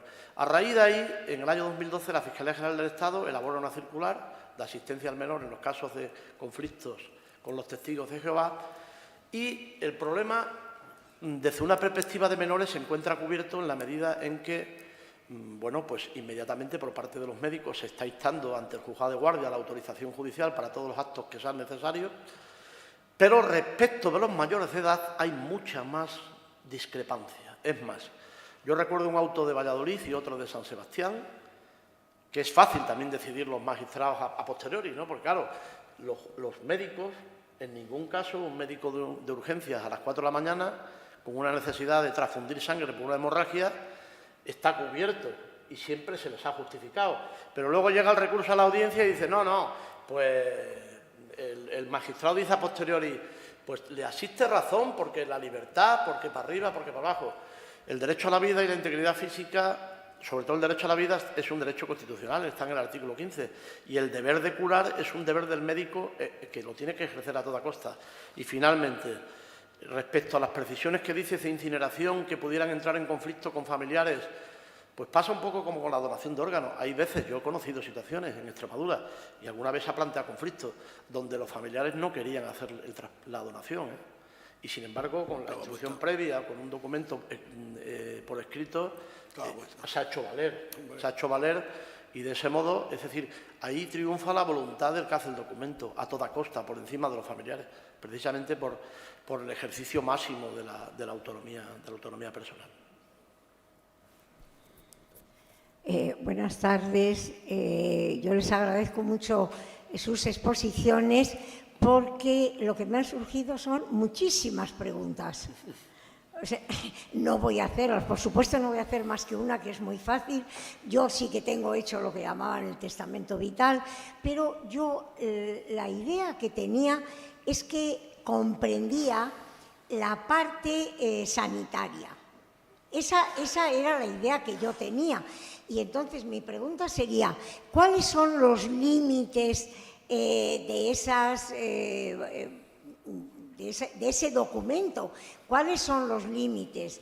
Los límites son solamente sanitarios, pero he oído a don Juan Calisto las sentencias que ha ido leyendo y en muchas se extralimita de todo lo que es la parte sanitaria. Y luego, unido a esto, diría también que cómo interviene la parte jurídica en lo que son estas últimas voluntades, o bueno, no se llaman así ahora. Pero ¿cómo interviene? ¿Interviene cuando hay un conflicto? Bueno, vamos a ver. Sobre todo la parte es hasta dónde, cuál es el límite de este documento. A ver, el contenido de las instrucciones previas, en gran medida, yo diría que es difícil cuantificar, pero en un 80% aproximadamente, tienen naturaleza sobre la salud, sobre el destino del cuerpo, sobre los tratamientos, sobre la forma en que se va a abordar la parte final, el tema de la sedación, todo lo que ha desarrollado, en mi opinión, con una calidad magnífica don Pedro Hidalgo. Pero hay un 20% donde incide otros aspectos que hemos hablado, de la gestión personal, de los cuidados, del nombramiento de personas, de cómo quiero que me ayuden, del tema de la reproducción asistida. En fin, hay una serie de perfiles que inciden en la voluntad individual sobre aquello que yo puedo imaginar que en un momento pueda tener una eficacia jurídica de tal manera que yo pueda estar afectado de una manera que ya no voy a poder disponer. Es decir, el gran conflicto de la eutanasia, que aquí el doctor Hidalgo y yo discrepamos, porque yo no me manifiesto, es decir, es difícil tener una postura absoluta sobre temas tan controvertidos y de tanta relatividad como es la eutanasia. Yo, la eutanasia en los grandes enfermos neurológicos, o en el ejemplo que he contado del señor de Vincent Lambert, el francés, que ha estado como un vegetal 11 años, yo creo que esos tienen un especial relieve, son casos diferentes de lo normal. Porque, que me corrija el doctor Hidalgo, y abro un pequeño debate de un minuto. Hoy día, mi hermano está aquí presente, yo he visto morir a mi padre en el año 88 preso de dolor. Tremendo. Hoy día, gracias a Dios, la sedación paliativa, los médicos son muy sensibles. Es decir, cuando hay una situación de agonía, de que el final está muy próximo y que se está causando una zozobra, una angustia tremenda, de que los últimos días no se puede prácticamente vivir así, pues los médicos, yo creo que los familiares, yo he perdido a mi mujer en unas circunstancias de este tipo, nunca vemos el momento para despedirnos, pero los médicos te lo dicen, oiga, mire, ya ha llegado el momento. Hay que hacer esa huida hacia adelante. Yo creo que esa huida hacia adelante, en esa eutanasia paliativa, en el fondo, me atrevo a llamarlo indirectamente eutanasia paliativa, pero al final es una marcha hacia adelante. Sí, el problema está en los Ramón San Pedro, el problema está en Vincent Lambert, el problema está en los grandes enfermos neurológicos que están postrados en una situación de una imposible convivencia y de unas dificultades para vivir tremendas, ¿no? Ese es sobre lo que deberíamos reflexionar. Con tu permiso, tratando de contestarle, cuando hablamos como médicos en el sentido de limitación es adecuación del esfuerzo terapéutico. Yo decía de una forma muy castiza, basta ya. Lo he dejado abierto ahí, basta ya. Adecuación del esfuerzo terapéutico, no limitación. Voy a hacer todo hasta un punto. Y no encarnizamiento, que es una palabra todavía más gruesa. Hay momentos donde hemos llegado, y a veces lo hacemos por nosotros, y más que por el paciente, por tratar de triunfar sobre qué. A lo mejor sobre un proceso la intervención ha ido bien, pero el paciente fallece por otra complicación. Basta ya. 1, 2. Cuando usted ha tocado el tema, magnífico, las preguntas son las que iba a decirle, nos resuelven las dudas y nos aplican. Cuando usted coge el documento y va a escribirlo, no es un documento cerrado, tiene puntos suspensivos. Ponga lo que quiera, lo que usted quiera para usted. Por eso no va cerrando unos ítems, que me cuiden las úlceras, que si tengo las úlceras no me las cuiden, que si tengo un respirador me lo quiten. No. Es un documento abierto en todos y le quedan puntos suspensivos. Y hay 3 partes que, a lo mejor por ir ligero, que es objetivos vitales y valores. Sus valores. Quiero auxilio espiritual. No tengo que pensar, sí, pero quiero decir que ¿quién quiere que sea su auxilio espiritual? Porque a lo mejor prefiere que no venga el capellán y venga el rabino de su comunidad. Sus valores, y tiene que decidirlo, y tiene que decidir qué es lo que realmente le da miedo. objetivo vital para usted. En el nuestro ponemos ejemplo, como en todo, y decimos, para mi calidad de vida es un aspecto importante el poder, ni más ni menos, no quedar sin posibilidad de, y decirse aquí, de sufrir, de defecto psíquico que me incapacite, es no prolongar la vida por sí misma. Punto suspensivo y usted lo rellena, como usted quiera, con sus palabras. Situaciones sanitarias. Y aquí sí que me da la idea para cuando venga la última, que son instrucciones sobre las actuaciones sanitarias. Eso me lo dice a mí, ¿eh? Me dice, hasta aquí llegue, ¿eh? A partir de aquí, suba usted la dosis, que aunque me acorte 2 días de vida, me ha dado vida los días que he vivido, porque hay días que no se viven, se tachan. Y hay días que no se viven. Es como un presidiario en un calendario. Va tachando días. Pero no lo vamos a hacer porque su hija no siga sufriendo. Porque esté un familiar muy apesadumbrado. No, lo vamos a hacer por usted. El sufrimiento es suyo. No hay qué pena me da ver a mi madre así y no sabemos si atender a ella o a la doliente. Como diría un portugués, os doentes son los que tienen el problema. En una situación atípica, el médico no tiene el problema y tiene la solución, y el que quiere la solución no tiene la solución y tiene el problema. Pero tenemos que atender a ese ciudadano que en ese momento está crítico, no a lo que sufre Pepita, su nuera, que ha venido o está allí. No sabe la presión que se somete a la corte sanitaria. Se la imagina, porque cuando usted dice, punto suspensivo, quiero que me respeten de forma genérica y queda ahí los puntos suspensivos, cuando yo esté en un estado avanzado, no utilicen, por cierto, y dice aquí, no quiero entrar en fases experimentales, ni quiero medicamentos de uso compasivo, que estamos utilizando en algunos hospitales como ensayos clínicos. No quiero pertenecer a ensayos clínicos, que por cierto no sabemos si a usted le toca el placebo o le ha tocado, iba a decir, el medicamento. No quiero. Sí, esa es otra manifestación. Pero es usted el que lo dice y lo queda abierto. Con sus palabras. O si quiero, o al contrario. Con las palabras de mi madre, que la vamos a entender todos.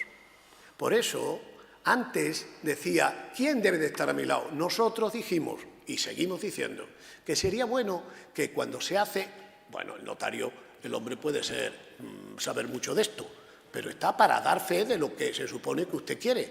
Pero, ¿quién le explica hasta dónde llega? Sería bueno que nosotros tuviéramos tiempo de explicarlo y de estar asesorados en esa elaboración, que usted luego da registro ante notario o ante últimas voluntades, que se llama el registro de instrucciones previas a nivel de España.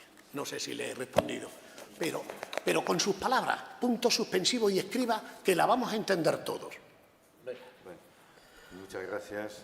Hay 2 últimas preguntas. Nos hemos excedido ya del tiempo sobradamente. 2, 3. Bueno, si son breves, por favor. Sí, bueno, buenas tardes. Intentaré ser breve. Quería hacer una pregunta o 2 al doctor Hidalgo y otro a don Juan Calixto Galán. En primer lugar, quería saber, que lo desconozco, aprovechando la privilegiada situación estratégica del médico de familia como profesional más cercano al paciente, si existe algún tipo de protocolo para ofrecer, yo sé que es delicado, pero para ofrecer a los pacientes que se les conozca tanto el médico, o puede ser que sea el trabajador social o alguien del ambulatorio, eso no lo manejo. Quería saber si existe algo para poder ofrecer a los pacientes, tal como está el mundo hoy en día, la cantidad de gente que vive sola, que no tiene absolutamente a nadie, si esto lo desconoce o no lo desconoce, porque es que ya no es cuestión de que tengan facultades mentales, es que no tienen ni familiares alrededor a la hora del morir. Entonces tendrán derecho a morir también como cualquier otro.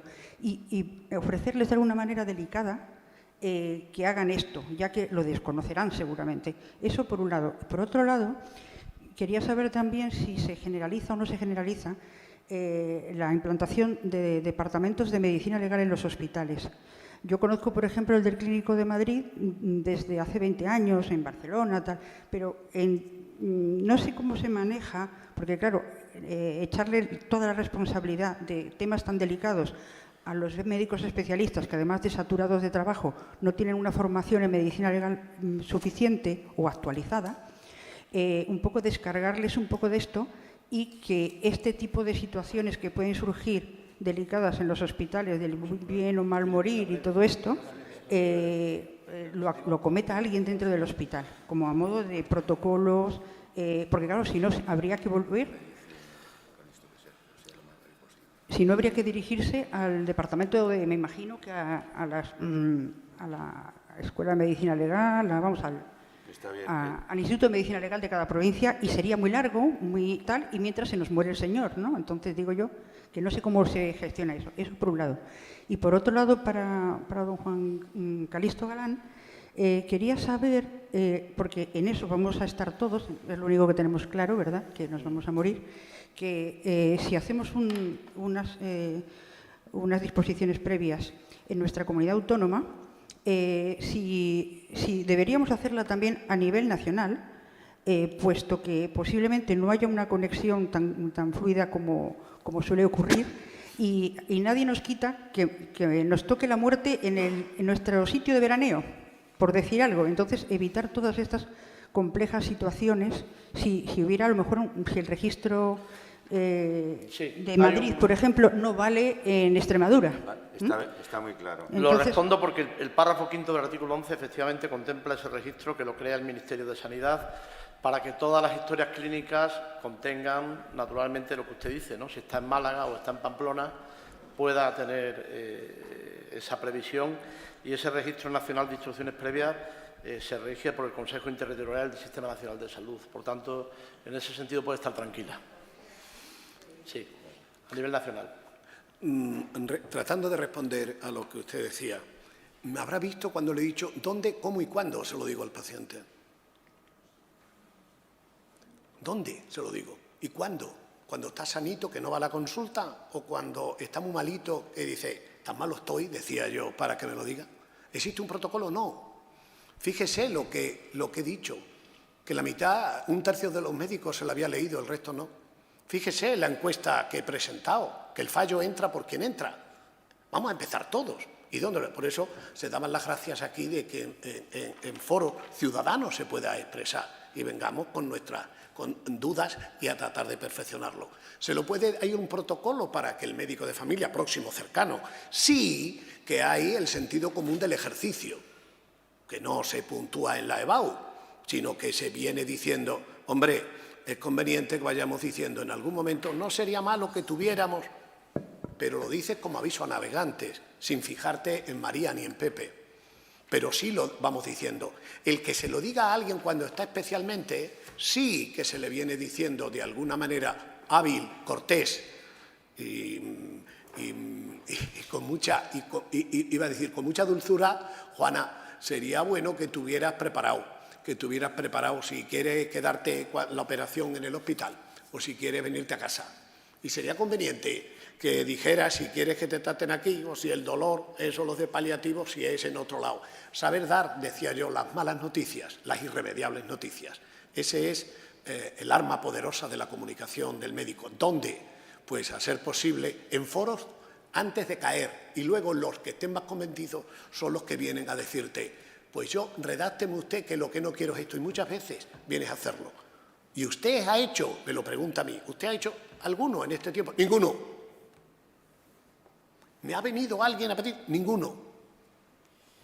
Y creo que es por lo que todos pensamos. Seguro que todos han dejado la plaza garaje y el piso, ya han hecho el testamento, pero de las instrucciones previas parece que han pasado un poquito porque huele a la M de morir. Última pregunta. Sí, una pregunta práctica. Yo por mi trabajo soy notario y en mi actividad con las instrucciones previas siempre me ha parecido muy útil, muy práctico una figura que es el representante.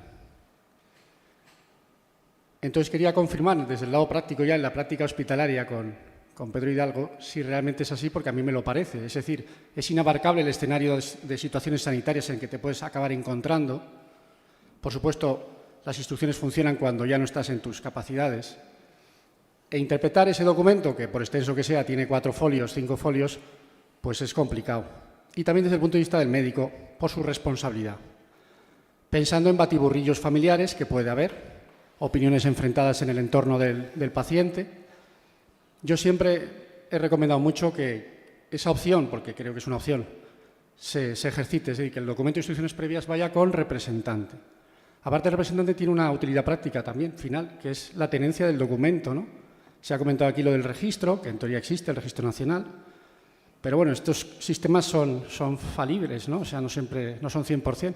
Y presentar una escritura notarial en un escenario extremo, trágico, pues tiene mucho peso para el tema legal de la responsabilidad del médico, ¿no? Hay un representante y ese es el señor que va a dar el consentimiento. Esa es la impresión que yo tengo desde antes de que se dé ese escenario, ¿no? Porque por mi trabajo yo veo la fase de creación de la instrucción. Gracias. Muy brevemente. Efectivamente, la figura del representante es ni más ni menos el que va a hacer cuando no puedas tú el orientarse con. Y fíjese lo que he dicho, el médico responsable. He atacado mucho en lo del médico responsable. No crea que es fácil. Y fíjese que era de cajón. Pues no es fácil, porque al final, en ese barbecho de, al final, ¿dónde fallece? ¿Mueren todos en la UCI? Entonces, ¿quién es el médico responsable? ¿El que intervino? ¿O dónde? ¿En cuidados intensivos? ¿Cuando se baja planta? ¿O al final me lo mandas a la sexta y en la UCI es donde fallecen todos? Cuando está el médico responsable, es el que tiene que arbitrar y avisar a todos de que sí, ese paciente es donante de órganos, ¿eh? Sí, es donante. No vayamos a hacer, otro motivo, para hacer, ¿qué ha fallecido? ¿Qué ha fallecido qué? ¿Su corazón funciona, pero es muerte cerebral o no? Es que entramos en otro momento. ¿Es muerte cerebral? No, es que sigue, no ha latido, sigue latiendo. Esa parte de tener la información, no vaya a ser que no hayas picado o tocando el ordenador el punto de JARA, que es nuestro sistema de informático, donde queda registrado. Como bien dice el notario, tienes el papel, que nosotros tenemos el documento, aparte de que esté registrado. Tocaba otro momento. Oiga, ¿y en Cataluña mandan todos los registros a Madrid? Pues no lo sé. Porque lo que sé son los pocos que hay, que estos sí que son claros.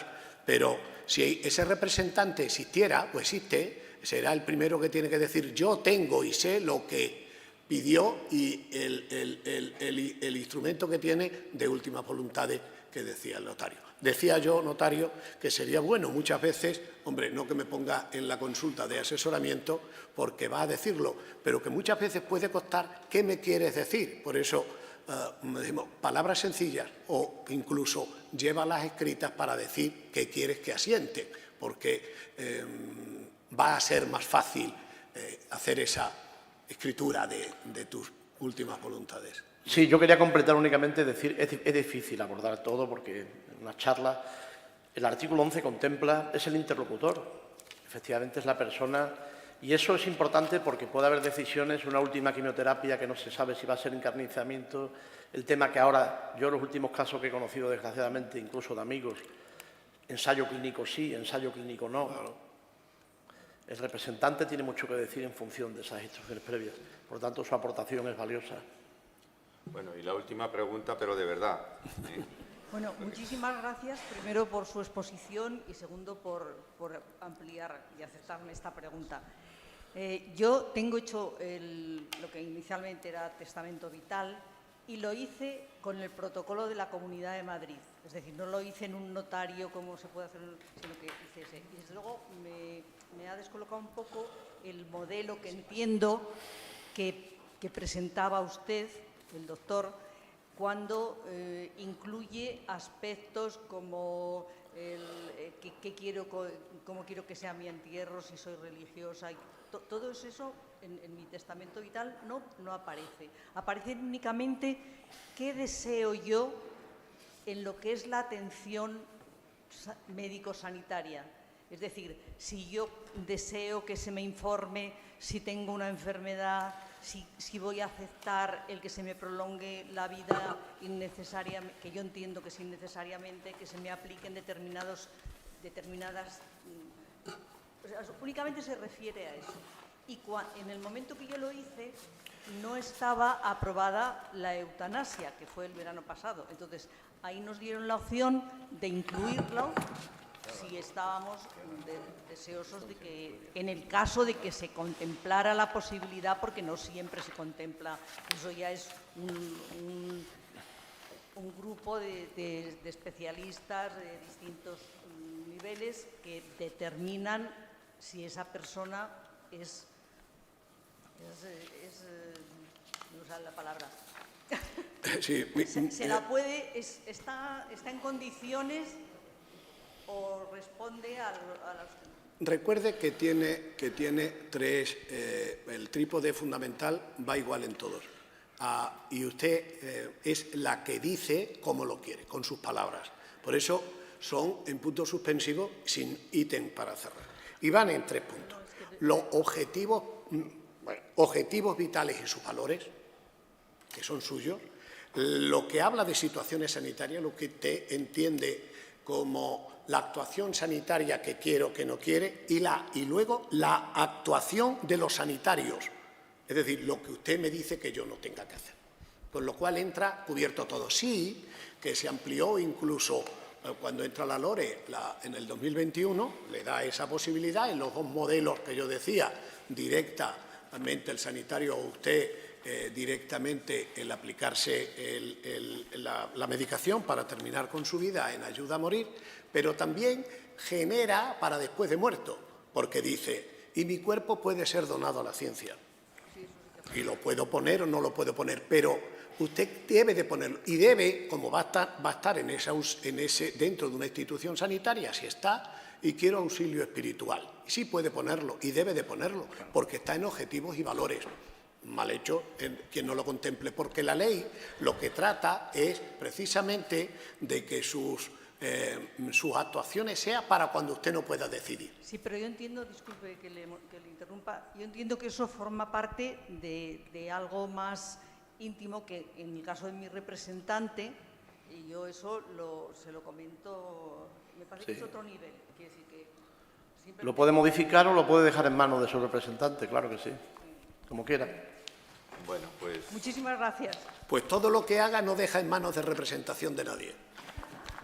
Bueno, pues con esta última pregunta voy a cerrar el motivo de esta conferencia dando las gracias muy encarecidamente a los 2 ponentes. En este caso, su prestigio profesional ha estado a la altura de la magnífica exposición que han realizado tanto desde la perspectiva médica como desde la perspectiva estrictamente jurídica de este documento que llamamos de voluntades anticipadas o de instrucciones previas. Algunos lo llaman testamento vital. A mí me gusta más la palabra testamento porque el testamento siempre es una manifestación de la voluntad en un sentido o en otro, no tiene por qué ser exclusivamente de contenido económico. Y me parece que es tan importante o más este testamento vital que el testamento ordinario que todo el mundo conoce. Muchísimas gracias a los 2, muy encarecidamente. El casino tiene que tomar y va a tomar conciencia de que los aspectos sanitarios y los aspectos jurídicos forman parte de lo fundamental de esta asociación, que es una asociación cultural, que es de alguna manera pues el alma mater de nuestra y la razón de ser del casino.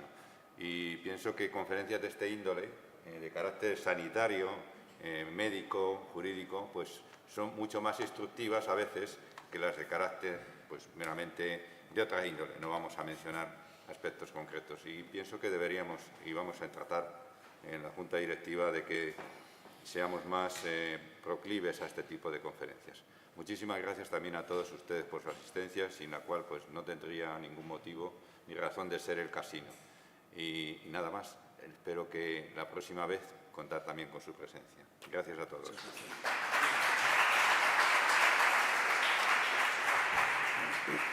Muy bien.